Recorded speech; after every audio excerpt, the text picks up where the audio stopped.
আজকে আমরা খুবই গুরুত্বপূর্ণ একটা টপিক নিয়ে তোমাদের সামনে আলোচনা করব, যেটা হচ্ছে আমরা ধীরে ধীরে সিকুয়েন্সিয়াল লজিক সার্কিটের দিকে যাচ্ছি।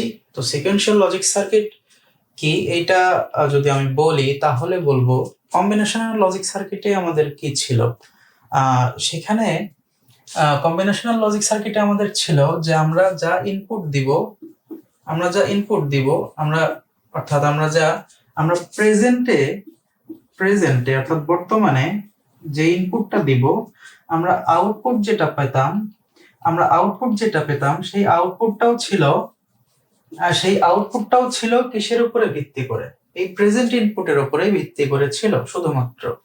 বাট যখন আমরা সিকোয়েন্সিয়াল লজিক সার্কিট নিয়ে কথা বলবো, ঠিক সেই সময় শুধু প্রেজেন্ট ইনপুটের উপরে আসলে এটা নির্ভর করবে না। সেই ক্ষেত্রে আউটপুটটা নির্ভর করবে প্রেজেন্ট ইনপুট এবং এর সাথে আমাদের বিগত পাস্টে যে আউটপুটটা ছিল সেইটার উপরে ভিত্তি করে। তো তাহলে সিকোয়েন্সিয়াল লজিক সার্কিটে আমাদের কি হয়, শুধুমাত্র প্রেজেন্ট ইনপুটের উপরে আসলে ভিত্তি করে কোনো আউটপুট আমরা পাই না। আমরা পাই হচ্ছে প্রেজেন্ট ইনপুট এবং এর সাথে কি থাকে, আরেকটা থাকে হচ্ছে পাস্ট আউটপুটের উপরে ভিত্তি করে আমরা আসলে এই আউটপুটটা পাই। তো আমরা সিকোয়েন্সিয়াল লজিক সার্কিট নিয়ে আজকে কথা বলতে গেলে সেখানে আমরা দেখব তার উদাহরণের ভিতরে আছে ল্যাচ এবং ফ্লিপ ফ্লপ। তো একটু আমরা আসলে জানার চেষ্টা করি যে এই জিনিসগুলো আসলে কি। তোমরা একটু লক্ষ্য করো যে আমরা আগে কি করেছিলাম, আমরা আগে বেসিক কিছু গেট গুলো দেখেছিলাম। আমি এখানে নর গেট আঁকায় রাখছি, এইটারও কারণ আছে, জাস্ট বোঝার জন্য আমি বলছি যে এইখানে আমরা নর গেটে কি হতো, বা আমরা যদি একটা অ্যান্ড গেটই ধরি তাহলে এখানে কি হতো, আসলে আমরা এ বি দিলে আমরা আউটপুট পেয়ে যেতাম সরাসরি, তাই না? বাট এখানে আমরা আসলে কি করব, আমরা শুধুমাত্র যেরকমটা বললাম, আসলে আমরা প্রেজেন্ট ইনপুটের উপরে আসলে শুধু নির্ভর করছি না। তো দেখো, আমরা একটু চিন্তা করি যে এই বিষয়টা কেমন।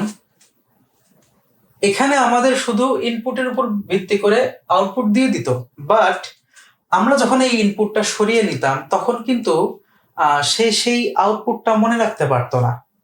সে কিন্তু সেই আউটপুটটা কি করতে পারতো না, মনে রাখতে পারতো না, সে ভুলে যেত। যেরকম আমি যদি বাস্তবিক একটা উদাহরণ দেই, আমরা যদি ফ্যানের সুইচ অন করি সেই ক্ষেত্রে কি হয়, ফ্যান চলে, এবং যখন আমরা সেটা অফ করে দেই তখন কিন্তু আমরা আউটপুটে আসলে তখন আর কিছুই থাকে না, তখন কিন্তু কারেন্ট অফ হয়ে যায়। তো আলটিমেটলি কি হচ্ছে যে তার যে পূর্বের আউটপুটটা সে কি করছে না, মনে রাখছে না। কিন্তু সিকোয়েন্সিয়াল লজিক সার্কিটের ক্ষেত্রে কি হবে, সেই পূর্বের আউটপুটটা সে কি করে, সে মনে রাখে, এবং সেটার উপরে বেস করে এবং প্রেজেন্ট ইনপুটের উপর বেস করে সে কি করে, আউটপুট প্রদান করে। তো একটা জিনিস দেখো যে আমরা আসলে এই যে মনে রাখার বিষয়টা, তখনই আমাদের একটা ব্যাপার চলে আসে, সেটা কি, মেমোরি। অর্থাৎ আমরা কি করি, আমরা মেমোরি সার্কিটের মাধ্যমে এই আমরা ডাটাকে মনে রাখি বা আউটপুটকে মনে রাখি। এখন দেখো যে এটা কিভাবে হয়।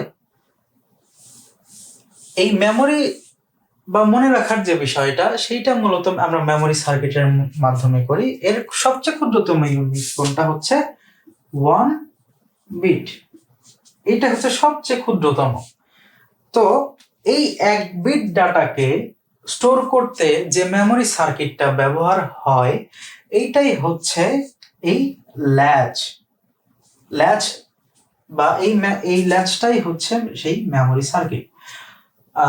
ল্যাচ এবং ফ্লিপ ফ্লপ কি, সেই দিকে আমরা যাব।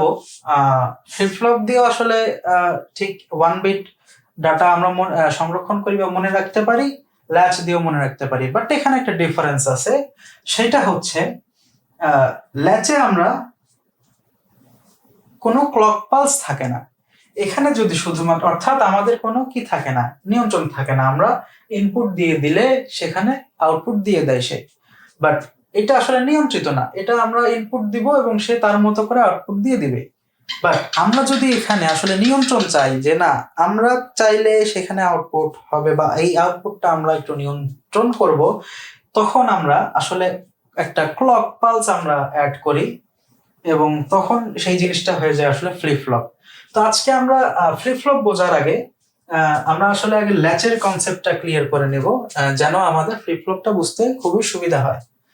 তো দেখো আজকে আমি এসআর ল্যাচ নিয়ে কথা বলবো। ও যেটা বলছিলাম যে তাহলে আমরা কি করি, 1 বিট ডাটাকে স্টোর করি, কিসে স্টোর করি, আমরা স্টোর করি হচ্ছে এই ল্যাচ বা এই মেমোরি সার্কিটের মাধ্যমে। এখন দেখো এই সার্কিটটা কি করতে পারে, এই সার্কিটটা 1 বিট ডাটা স্টোর করতে পারে। তাহলে আমরা যদি 1 বাইট ডাটাকে স্টোর করতে চাই, 1 বাইট ডাটাকে স্টোর করতে চাই, তাহলে আমাদের এরকম আমরা কি জানি 8 বিটে 1 বাইট, তাহলে কি 8টা এমন সার্কিটের প্রয়োজন হবে 1 বাইট ডাটা স্টোর করার জন্য। ঠিক এইভাবেই তাহলে এক মেগাবাইট 1 কিলোবাইট যেভাবে হবে, অর্থাৎ কি যত বিট ডাটা আমাদের তত বিট কি হবে, তত বিট আমাদের আসলে এই ল্যাচ বা ফ্লিপ ফ্লপ এই মেমোরি সার্কিটের প্রয়োজন হবে। এখন দেখো আমাদের ফোনে তাহলে যে মেমোরি গুলো আছে বা আমরা যে পেন ড্রাইভ বা এগুলো ডাটা স্টোর করার জন্য ব্যবহার করি, সেগুলোতে আসলে মিলিয়ন মিলিয়ন বিলিয়ন বিলিয়ন আসলে এই ল্যাচ ফ্লিপ ফ্লপ এর সমন্বয়, আসলে মানে ফ্লিপ ফ্লপ বা এরকম মেমোরি সার্কিটের সমন্বয় আসলে সেগুলো থাকে এবং তারাই আসলে ডাটা গুলো স্টোর করে। তো এখন দেখো আমি তোমাদের একটু ধারণা দিলাম যে আসলে ল্যাচ এবং ফ্লিপ ফ্লপ কি। এখানে দেখো ল্যাচ তো আমরা জানলাম যে আসলে এখানে ডাটা দিলে সে ডাটা হচ্ছে সেটা কি করে পূর্বের আউটপুটের উপরে ভিত্তি করে, এই অর্থাৎ এখানে কি একটা মেমোরি স্টোরের একটা বিষয় আছে যে আউটপুটটাকে মনে রাখে। ফ্লিপ ফ্লপও তাই। ফ্লিপ ফ্লপের ধরো ফ্লিপ ফ্লপের উদাহরণ আমরা আসলে এটা আমি আঁকায় রাখছিলাম, এটা হচ্ছে তোমার কি বলে, এটা যে বাচ্চাদের যে আমরা পার্কে যে দেখি তারা যে ওঠানামা করে সেই সেই শটা। তো এখানে কি হয় দেখো, এখানে যদি কোনো বাচ্চা এখানে বসে বা আমরা এখানে যদি প্রেসার দেই, অর্থাৎ আমরা এটাকে আমরা এস ধরে নিলাম, এটাকে আমরা আর ধরে নিলাম, আমরা যদি এটাকে একটা এসআর ফ্লিপ ফ্লপ হিসেবে চিন্তা করি, তাহলে কি দেখতে পাই, আমরা যদি এখানে ধরো আমরা এখানে 1 দিয়েছি, আমরা এখানে 1 দিয়েছি, তাহলে এখানে 0 দেওয়া আছে। এখন দেখো কি হবে, এখানে আমরা 1 দিলাম মানে আমরা প্রেসার দিলাম বা একজন উঠে বসে আছে। এরপরে কি করলাম, তাহলে কি হলো, যখন আমরা প্রেসার দিলাম এইটা নিচে নেমে গেল এবং আর আর এর সাইডটা কি হলো, উপরে উঠে গেল। এখন যদি আমরা এখান থেকে প্রেসার সরিয়ে নেই, আমরা যদি এখান থেকে প্রেসার সরিয়ে নেই, ধরো দুইটা থেকে আমরা প্রেসার সরিয়ে নিলাম, তখন কি এই এস এর যে পার্টটা এটা কি আবার তার পূর্বের জায়গায় ফিরে যাবে? অবশ্যই না। সে কিন্তু কি করে, ওই মাটির সাথেই ওই অবস্থায় থেকে যায়। আমরা যদি প্রেসার সরিয়েও নেই, তখন সে কি করে, ওই মাটির সাথে ওই অবস্থায় থেকে যায়। তার মানে কি, সে আমরা বল প্রয়োগ করার পর যে পজিশন বা যে স্টেটটা তাকে দিয়েছিলাম, সে সেই স্টেটটা কি করছে, সেই স্টেটটা সে মনে রাখছে এবং সেইভাবে থেকে গেল। কতক্ষণ থাকবে, যতক্ষণ না আমরা এখানে আবার 1 দিব, অর্থাৎ আমরা এখানে বেশি প্রেসার দিব, ততক্ষণ সে এইখানে কি, সে স্থির অবস্থায় থাকবে, তার পূর্বের যে পজিশন ছিল সেই অবস্থায় থাকবে। তো আশা করি ফ্লিপ ফ্লপের কনসেপ্টটা তোমরা একটু বুঝতে পারছো। তো এটা একটা গেল। এখন হচ্ছে আমরা একটু কথা বলবো এসআর ল্যাচের বিষয়ে। এসআর ল্যাচ আমরা এখানে দুই ভাবে তৈরি করে, ন্যান্ড গেট দিয়ে তৈরি করে, নর গেট দিয়ে তৈরি করে। আজকে আমরা নর গেট দিয়ে আসলে ল্যাচের ইটা আমরা দেখবো। তো ল্যাচের সার্কিটটা কিছুটা এমন হয়, ল্যাচের সার্কিটটা কিছুটা দেখতে এমন হয়। এখানে আমি একটু ব্রেকডাউন করি। সেটা হলো আমাদের কি লাগে, আমাদের দুইটা নর গেট লাগে। নর গেট লাগে কয়টা, দুইটা নর গেট লাগে। এখানে একটা ইনপুট আর এখানে একটা ইনপুট।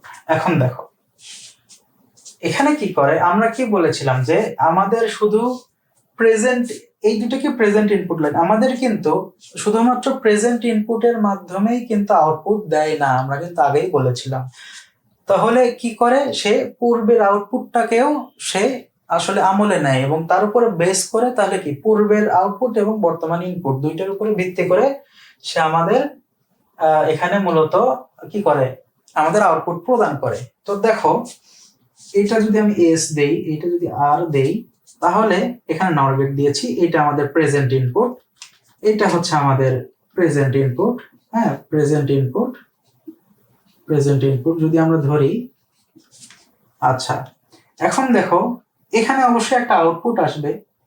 এই আউটপুটটা হলো এখানে ফিডব্যাক অবস্থায় এখানে ইনপুটে যাবে। এটাও কিন্তু এর প্রেজেন্ট ইনপুট ছিল, তাই না? এস এবং আর আমরা তো জানি দুইটা আমরা ইনপুট দিচ্ছি, বাট এটার তো সেকেন্ড ইনপুট দরকার আছে। সেকেন্ড ইনপুটটা কই থেকে যাবে? এইখানকার যে হচ্ছে আউটপুটটা আসবে এই নর গেট থেকে, সেই আউটপুটটা কি করবে, ফিডব্যাক অবস্থায় এইটার দ্বিতীয় নর গেটের আরেকটা ইনপুট হিসেবে যাবে এবং এইখানকার যে দ্বিতীয় নর গেটের যে আউটপুটটা সেটা আবার কি করবে, ফিডব্যাক হয়ে এই যে প্রথম নর গেটের কি আরেকটা ইনপুট যেটা আমাদের ফাঁকা ছিল সেই ইনপুট দিয়ে প্রবেশ করবে। তাহলে দেখো তো এটা কি আসলে ওই রকমই হলো না, যে প্রেজেন্ট ইনপুট এবং পূর্বের আউটপুট যা আছে সেইটাকে কম্বিনেশন করে তারপরে সে আউটপুট জেনারেট করছে। আউটপুটটা কিভাবে জেনারেট করছে মনে রাখবা, যখন আমরা নর গেট দিয়ে আসলে এসআর ল্যাচ তৈরি করব, আমাদের উপর থেকে যে আউটপুটটা আসবে এটা হবে কিউ বার আর নিচেরটা হবে কিউ। আমি এখানে সেটাই আসলে আঁকিয়েছি, আমি তোমাদের একটু দেখাইলাম যে আসলে এখানে কি ব্যাপারটা কেমন হচ্ছে। তাহলে কি হচ্ছে, এইখানকার আউটপুট প্রথমটার সেকেন্ড ইনপুট হিসেবে যাচ্ছে এবং এখান থেকে বের হওয়া এখানকার যে প্রডিউসড আউটপুটটা সেটা কি হচ্ছে, দ্বিতীয় নর গেটের আরেকটা ইনপুট হিসেবে যাচ্ছে এবং তারপরে আমরা আলটিমেটলি ফাইনাল ইনপুটটা পাচ্ছি। এরপরে আমাদের যে দেখার বিষয়টা হচ্ছে সেটা হলো এটা ট্রুথ টেবিল, কারণ আমরা জানি অবশ্যই আমরা সার্কিট করেছি এবং এটা আমাদের অবশ্যই ট্রুথ টেবিলটা জানতে হবে। তো এটা ট্রুথ টেবিলটা আসলে কিভাবে হয় বা এটা কয়টা স্টেট থাকে এবং কিভাবে আসলে এটা যে ডাটা স্টোর করে বললাম বা হচ্ছে আউটপুটটাকে মনে রাখে বললাম, আর কিভাবে মনে রাখে এটা আসলে আমরা একটু ট্রুথ টেবিল দেখলেই বুঝতে পারবো। তো খেয়াল করো, ট্রুথ টেবিলটাও কিন্তু আমাদের কিন্তু প্রশ্ন এরকম আসে যে হচ্ছে এসআর ল্যাচ আঁকাইতে হবে এবং তার ট্রুথ টেবিল আসলে দেখাইতে হবে। যদি এরকম হয় তখন দেখো আমরা 0 এবং 1 থেকে শুরু করছি। 0 এবং 1 থেকে যে কোনো জায়গায় থেকে শুরু করা যায়, আমরা 0 এবং 1 থেকে শুরু করছি। দেখো সেটার কারণ আমরা বলবো। 0 এবং 1 তাহলে কি S R R Q plus Q N plus 1 মানে হচ্ছে পরবর্তী স্টেটটা কি হবে এইটা। তো এখন দেখো আমরা এস এ কি ইনপুট দিয়েছি, আমরা এই লাইন নিয়ে কাজ করছি, আমরা এখানে 0 দিলাম, আমরা এখানে 1 দিলাম। আচ্ছা, এটা বোঝার আগে আরেকটা জিনিস আমি একটু, এটা আসলে তোমরা নিজেরাও জানো, তারপর আমি একটু সাইড নোট করে নিচ্ছি, সেটা হচ্ছে নর গেটের ট্রুথ টেবিল কোনটা। কারণ আমরা যেহেতু এখানে নর গেট ইউজ করেছি, তাহলে এখানে যে আমরা আসলে আউটপুট গুলা পাচ্ছি সেটা অবশ্যই নরের উপরে ভিত্তি করে। তো নর গেটের যদি আমরা আউটপুটটা একটু ট্রুথ টেবিলটা যদি আমরা একটু দেখে নেই, তাহলে আমরা যেহেতু এখানে নর গেটের ট্রুথ টেবিলটা আসলে কেমন হয় আমরা হচ্ছে একটু এইভাবে দেখি, এ বি, তাহলে 0 0 0 1 1 0 1 1, এই চারটা কম্বিনেশনে যদি হয় তাহলে আসলে নর গেটে কি হবে, নর গেটে যে এইটা হবে যে দেখো বেসিক অর গেটে আসলে কি হয়, এখানে 0 0 1 1 1, এটা কি বেসিক অর গেট, আর নর গেটটা কি এ প্লাস বি এর উপরে বার। তো যদি এটা ইনভার্স হয়ে যায় বা তাহলে তখন কি হয়, 0 থাকলে এখানে কি 1 এবং বাকি ক্ষেত্রে কি চলে আসে, তখন 0 চলে আসে। তাহলে এখন দেখো এটা হলো নর গেটের ট্রুথ টেবিল, তাই তো? একটা জিনিস একটু খেয়াল করো, এখন একটা জিনিস একটু খেয়াল করো, দেখো তো এটা কি, এটাই হচ্ছে নরের ট্রুথ টেবিল, রাইট? দেখো তো এখানে 1 আছে 1 আছে 1 আছে, এখানে 1 আছে। আমরা এখান থেকে আসলে একটা জিনিস দেখতে পাচ্ছি যে ট্রুথ টেবিলে যখনই আমরা একটা 1 পাচ্ছি তখন আমাদের পরবর্তী ইনপুটটা আসলে কি, অর্থাৎ এ যদি 1 হয় তাহলে বি আসলে 0 না 1 আমাদের আসলে দেখার আর দরকারই নাই। আমরা সরাসরি বলে দিতে পারি আমাদের আউটপুট হবে 0। আবার দেখো এখানে যদি 1 থাকে, 1ও থাকে, এখানে যদি 1 থাকে, 0 হলেও আসলে এর পরে যদি 0 হয় তাও আমাদের আউটপুট 0 হবে, এর যদি আগে 0 হয় তাও আমাদের আউটপুট 0 হবে, আবার এটার আগে বা পরে যদি 1 হয় তাও আমাদের আউটপুট কি 0 হবে। অর্থাৎ আমরা বলতে পাচ্ছি যে 1 থাকলেই আমরা কি বলতে পারবো, 1 থাকলে আমরা বলতে পারবো এর আউটপুট 0। বাট যদি শুধু 0 থাকে তাহলে কিন্তু আমরা আসলে বলতে পারি না যে আসলে 1 হবে না 0 হবে, কারণ 0-র পর যদি 1 আসে সেই ক্ষেত্রে 0 হবে, যদি 0-র পর 0 আসে তখন কিন্তু 1 হবে। তার মানে আমরা 0-র স্টেটটা এই স্টেটটা আমরা বলতে পারছি না যে আসলে এটার জন্য আমাদের আসলে দুইটা ইনপুটের উপরই একটু চিন্তা করতে হবে যে আসলে কোন এর পরবর্তীটা কি আসলে 0 না 1, সেটার উপর আমরা ভিত্তি করে বলতে পারবো যে 1 বা 0। বাট আমরা যখন 1 থাকবে আমরা সহজেই বলে দিতে পারবো যে একটা 1 হইলেই আউটপুট আমাদের 0 আসে। এটা কেন বলছি, এটা হচ্ছে আমাদের এখানে আসলে অনেকটা কাজে লাগবে। এখন দেখো কিভাবে কাজে লাগে। এখানে আমরা 0 দিয়েছি, এখানে আমরা 1 দিয়েছি, আমরা আমরা ইউজ করেছি কোন গেট, নর গেট। এখন দেখো আমরা নর গেটের ট্রুথ টেবিল থেকে জানি 1 থাকলেই আমাদের আরেকটা ইনপুটের উপর মানে আসলে অপেক্ষা করতে হয় না, যে জানার দরকারই পড়ে না যে আসলে 1 আছে না 0 আছে। একটা 1 আছে মানে আমরা বলে দিতে পারি 0। তাহলে দেখো এখানে কি আছে, এখানে আছে 1। এখানে যদি 1 হয় তাহলে আমরা কি বলতে পারি যে এখানকার যে আউটপুট, অর্থাৎ এটার যে আউটপুট, এখানে এখন 0 আসুক, এখানে এখন 0 আসুক, অথবা 1 আসুক, আমাদের আউটপুট আলটিমেটলি কি হবে, আমাদের আলটিমেটলি আউটপুটটা 0 হবে কিনা। আমরা কিন্তু এটা বলতে পারি যে আমাদের এখানে আসলে 1, যেহেতু 1 আছে আমাদের এখানে 1 বসুক আর 0 বসুক, আমাদের আলটিমেটলি আউটপুট এখানে আমরা 0 পাবো। আমরা এখানে 0 পাবো, কোথায় পাবো, আমরা কিউতে আসলে কি পাবো, আমরা এই কিউতে আউটপুট কি পাবো, 0 পাবো, তাই না।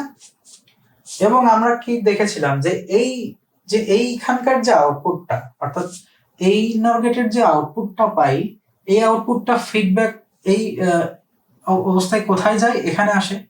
তাহলে এখানে যদি 0 আসে, এই আউটপুটটাই তো আলটিমেটলি, এই 0টাই তো আলটিমেটলি কোথায় যাবে, এটার ইনপুট হিসেবে যাবে। যদি যায় তাহলে এখানে 0 হবে, তাই হবে না। তাহলে এখানে 0, আমরা এখন এইটারও দুইটার ইনপুটই জানি যে এখানে কি 0 আছে। তো 0-0-তে আমরা নর গেট থেকে জানি 0-0-তে আমাদের আউটপুট আসে কত, 1। তাহলে আমরা এখানে কিউ এ পাইলাম কত, 0, কিউ বারে পাইছি কত, কিউ বারে পাইছি 1। এখন দেখো কিউ সমান 0 যদি হয় অবশ্যই আমাদের কিউ বার সমান 1ই হবে, কারণ কি 0-র কমপ্লিমেন্ট 1 এবং 1 থাকলে আবার কি হবে, 0 হবে। তাহলে দেখো তো আমরা এখানে কিউ সমান 0 পাইছি, উপরে কিউ বার সমান 1 পাইছি, তার মানে কি আসলে এখানে সার্কিটটা ঠিকভাবে কাজ করছে, কারণ 0-র কমপ্লিমেন্ট 1, আমরা কিউ এর কমপ্লিমেন্ট অবশ্যই তাহলে কিউ কমপ্লিমেন্ট পাইছি, অর্থাৎ 1 পাইছি। যদি তাই হয় তাহলে আমাদের সার্কিটটা ঠিকভাবে কাজ করছে। যদি করে থাকে আমাদের ট্রুথ টেবিলে এই কিউ এর মানটা বসাইতে হবে। তো কিউ এর মান আমরা কত পাইছি, 0, আমরা এখানে 0 বসাই দিলাম, আমরা একটা মান পেয়ে গেছি। এইবার আসি এইটার বেলায়, এবার আমরা এটা নিয়ে কাজ করব।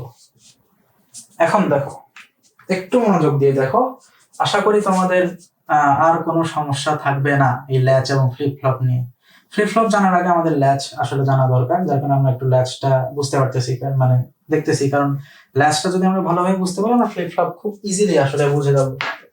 দেখো আমরা এখন কি বলছি, আমরা এখন বলছি আমাদের ইনপুটে এসে কি আছে, এসে আছে 1, এসে আছে 1, আর কি আছে, আর আছে ইনপুট 0। এখন দেখো আবার এই ট্রুথ টেবিল থেকে আমরা কি জানি, 1 থাকলেই আউটপুট আমরা এখানে কি পাবো? 0 পাবো। 1 থাকলে আমরা আউটপুট কি পাবো? 0 পাবো। আমাদের আরেকটা ইনপুট দেখার দরকারই নাই, আমরা সরাসরি 1 থাকলে নর গেটে বলে দিতে পারি যে আমাদের আউটপুট 0 হবে। তো আমরা এখানে তাহলে 0 পাইলাম। এই জিরোটা কিন্তু এখন ফিডব্যাক হয়ে আমাদের এখানে আসলো, এই ইনপুটের বেলায় আসলো। এই ইনপুটের বেলায় যদি আসে, এখানে কত তখন? 0। তাহলে দেখো আমরা আর পাইলাম 0।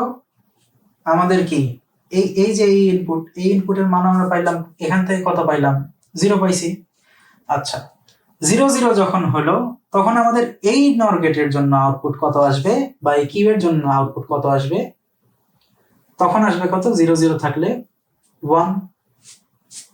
এই 0টাই তো কিউ নটের আউটপুট, এটা হলো 0। আর আমরা এখান থেকে 0 0 তে কি পাইলাম? এই নর গেটের জন্য অর্থাৎ কিউ এর জন্য আমরা পাইলাম 1। তাহলে দেখো কিউ যদি 1 হয়, কিউ এর কমপ্লিমেন্ট কত হবে? 0। আমরা এর আগে কি দেখছি? কিউ যদি 0 হয়, কিউ এর কমপ্লিমেন্ট কত হয়? 1। তাহলে কিউ সমান 1, তাহলে কি হবে? কিউ কমপ্লিমেন্ট সমান হবে 0।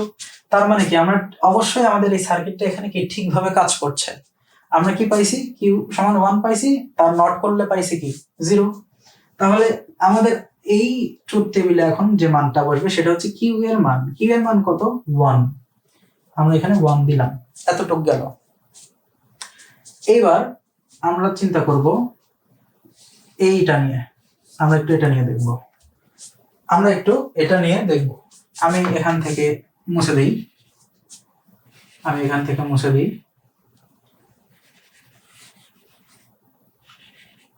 আচ্ছা, একটু মনোযোগ দিয়ে দেখো। এতটুকু অবধি কিন্তু ঠিক ছিল, কিন্তু এখন একটু প্যাচ আছে, যার কারণে আমাদের আরেকটু মনোযোগ দিয়ে দেখতে হবে। এই স্টেটটা একটু মনোযোগ, এই দুইটা স্টেট একটু মনোযোগ দিয়ে আমাদের দেখতে হবে, কারণ এই দুইটা খুব সিম্পল ছিল, এই দুইটা স্টেটে একটু ক্যালপা আছে। তো আমরা একটু এই ক্যালপাটা আসলে বোঝার চেষ্টা করি। আমরা কি করছি? আমরা বলছি হচ্ছে এস এর ইনপুটও 1 এবং আর এর ইনপুটও 1। এস এর ইনপুট কত? আমরা 1 দিয়েছি, আর এর ইনপুট আমরা 1 দিয়েছি। এখন দেখো যদি তাই হয়, আমরা কি বলছি? আমরা বলতেছিলাম যে নর গেটে, বারবার করে বলতেছিলাম যে নর গেটে আমরা 1 থাকলেই আউটপুট আমরা কি পাবো? আউটপুট আমরা 0 পাবো। তো আমরা এখানে যখন 1 দেখতেছি, বা এখানে আমরা যখন 1 দেখতেছি, আমরা এখানে ট্রুথ টেবিল অনুযায়ী সরাসরি কি বলতে পারি যে আমরা এখানে কি পাবো? আমরা এখানে 0 পাবো।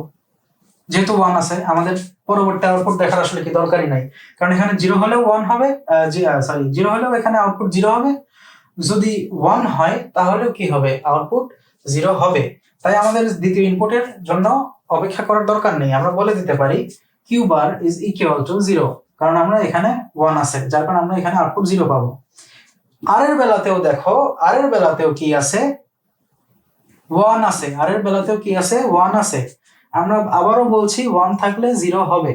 তাহলে যেহেতু 1 আছে, আমাদের আরেকটা ইনপুটের জন্য বসে থাকার দরকার নাই, আমরা বলতে পারি এখানেও 0। তাহলে কিউ ইজ ইকুয়াল টু কি হচ্ছে? 0। ব্যাপারটা এখন দেখো একটু ঝামেলা লেগে গেল না? কারণ কি? আমরা কি জানি, কোনো চলকের উপরে যদি বার হয়, কমপ্লিমেন্ট হয়, বা যদি আমরা বলি যে অথবা 0-র উপরে যদি কমপ্লিমেন্ট হয়, তাহলে কি হয়? আসলে 1 হয়। আর যদি 1-এর উপরে কমপ্লিমেন্ট হয় তাহলে 0 হয়। ঠিক সেইভাবে যদি কিউ ইজ ইকুয়াল টু 1 হয়, তাহলে এর উপরে যদি কমপ্লিমেন্ট হয় তাহলে আসলে 0 হওয়ার কথা, এখানে তখন 0 হবে। আর যদি না হয় তাহলে তো 1, কারণ কি আমরা কি বলছি? কিউ ইজ ইকুয়াল টু কত? 1। তাহলে কিউ এর উপর কমপ্লিমেন্ট হইলে আসলে 0 হওয়ার কথা। আবার এখানে যদি 0 হয় তাহলে কিউ এর কমপ্লিমেন্ট 1 হওয়ার কথা। কিন্তু আমরা এখানে কি দেখতেছি? আমরা এখানে দেখতেছি কিউ সমানও 0, কিউ কমপ্লিমেন্ট সমানও আসলে আমরা 0 দেখতেছি। এরকম তো আসলে হওয়ারই কোনো ওয়ে নাই। যদি তাই থাকে তাহলে আসলে এটা কি একটা ইনভ্যালিড স্টেট। তার মানে কি এই জিনিসটা আসলে ভ্যালিড না। আমরা তখন এখানে ট্রুথ টেবিলে কি লিখবো? ইনভ্যালিড, যে এটা একটা ভ্যালিড স্টেট না। বলে রাখি, এখানে আমি একটু বলতে ভুলে গেছিলাম, এখানে এস বলতে বোঝাচ্ছে সেট, আর বলতে বোঝাচ্ছে রিসেট। ঠিক আছে, রিসেট। এখন দেখো তাহলে আসলে আমরা 1 এর বেলায় কি পাচ্ছি, আমরা ইনভ্যালিড স্টেট পাচ্ছি, কারণ 1 দিলে এখানেও 0 এখানেও 0, তা আসলে 0 এর কমপ্লিমেন্ট কখনো 0 হয় না, তো 0 এর কমপ্লিমেন্ট কি হয়, 1 হয়, তাহলে আসলে এটা একটা ইনভ্যালিড স্টেট। তো আশা করি আমরা এতটুকু বুঝলাম। এইবার আসি আমরা আসলে যে টপিকটা আসলে নিয়ে শুরু করছিলাম, যে মেমোরি অর্থাৎ আউটপুটটা যে মনে রাখে, আসলে কিভাবে মনে রাখে, আমরা এখন একটু সেই দিকে যাব। তোমরা একটু এইটা মনোযোগ দিয়ে বোঝার চেষ্টা করবা। আমরা এখন এই বিষয়টা নিয়ে আলোচনা করব 0 0 বেলাতে। এখন দেখো 0 0 বেলাতে আসলে কি হয়, সবচেয়ে গুরুত্বপূর্ণ বিষয়, যার কারণে আমি আসলে এটাকে লাস্টে রাখছি, যাতে তোমাদের এইগুলো বুঝে আসলে এটা বুঝতে সহজ হবে। তো দেখো আমি এখন এটা মুছে দিচ্ছি, দেখো আসলে কি হয়। দেখো একটু একটু মনোযোগ দিয়ে দেখো। নর গেটের বেলায় আমরা কি জানি, নর গেটের বেলায় আমরা জানি যখন আমরা কি 1 থাকলে সরাসরি আরেকটা আউটপুট আরেকটা ইনপুট না দেখে আমরা 0 বলে দিতে পারি, কিন্তু যদি 0 থাকে তাহলে সেইটার আউটপুট কি 1 ও হইতে পারে, আউটপুট 0 হইতে পারে। যদি এখানে 1 হয় তাহলে আউটপুট 0 হবে, যদি এখানে 0 হয় তাহলে আউটপুট 1 হবে। অর্থাৎ আমরা এখানে একটা কনফিউশন আছে, আমরা আসলে জানি না আমাদের 0 যদি শুধু একটা জায়গায় 0 থাকে, অর্থাৎ এস 0 আর 0, অর্থাৎ আমরা এটারও আউটপুট বলতে পারছি না, এটারও আউটপুট বলতে পারছি না, কারণ কি আমাদের সেকেন্ড ইনপুটটা আসলে আমাদের কি জানা খুব দরকার, না হলে আমরা এটার আউটপুট বলতে পারবো না। এখন দেখো আমরা আগে ওইভাবে 1 0 করে বলে দিতে পারছি, বাট এখন আসলে কি সম্ভব না। কি জন্য সম্ভব না, তাহলে আমরা কিভাবে দেখবো, আমরা একটু জেনেরিক ফর্মে দেখবো, তারপরে তোমরা চাইলে মান বসায়ও দেখতে পারো, আলটিমেটলি রেজাল্ট ওইটাই আসবে। তো আমরা একটু জেনেরিক ভাবে দেখি। দেখো তো এই যে কিউ, এই কিউটা 1 হোক বা 0 হোক, 1 হোক বা 0 হোক, আলটিমেটলি এই 1 বা 0 কিউ এরই তো মান, তাই না?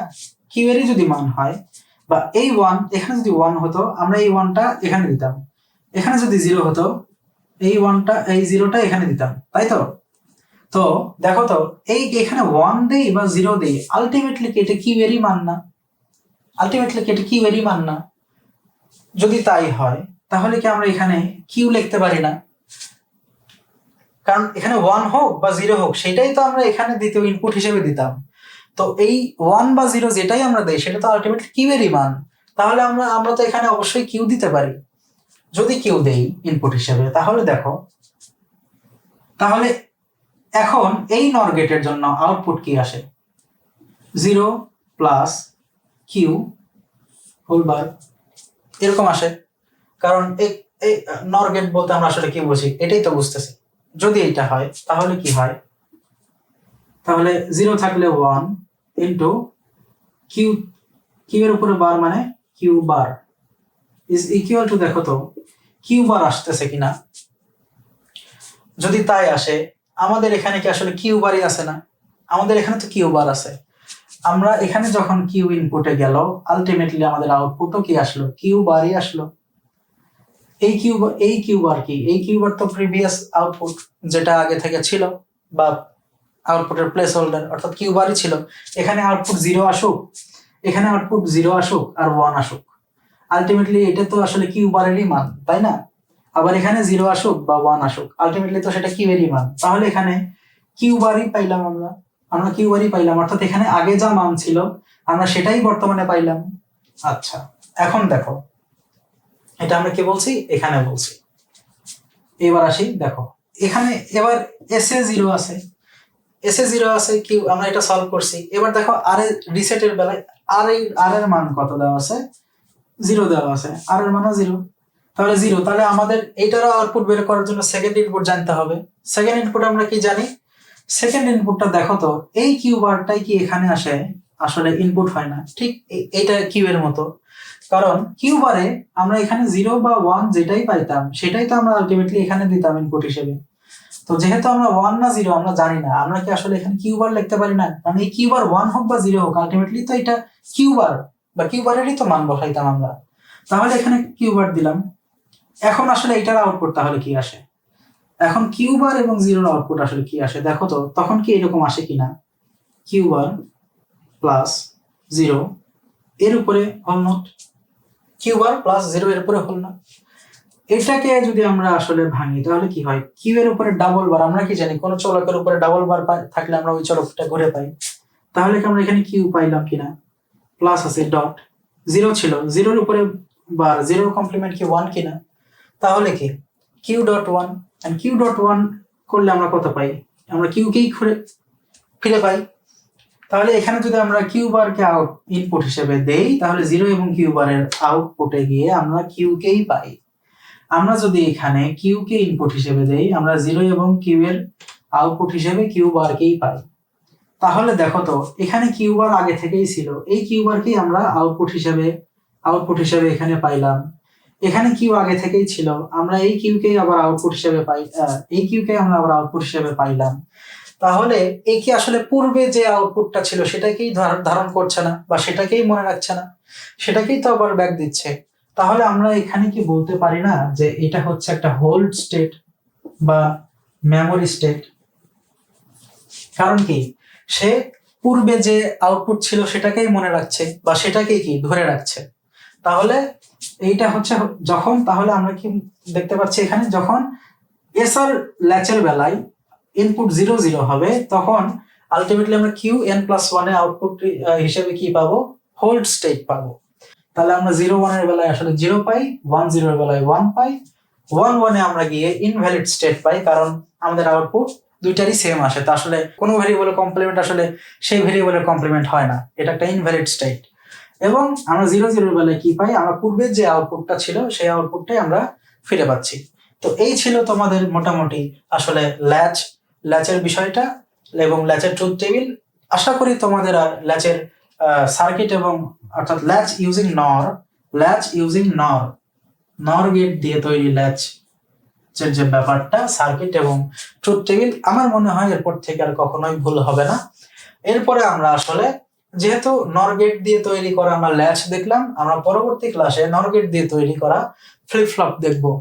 এরপরে আমরা ন্যান্ড গেট দিয়ে তৈরি করা ল্যাচ এবং ন্যান্ড গেট দিয়ে তৈরি করা ফ্লিপ ফ্লপ দেখবো। এরপরে আমরা আসলে ফ্লিপ ফ্লপের আরো কিছু আছে, আমরা সেগুলো ধীরে ধীরে দেখতে থাকবো।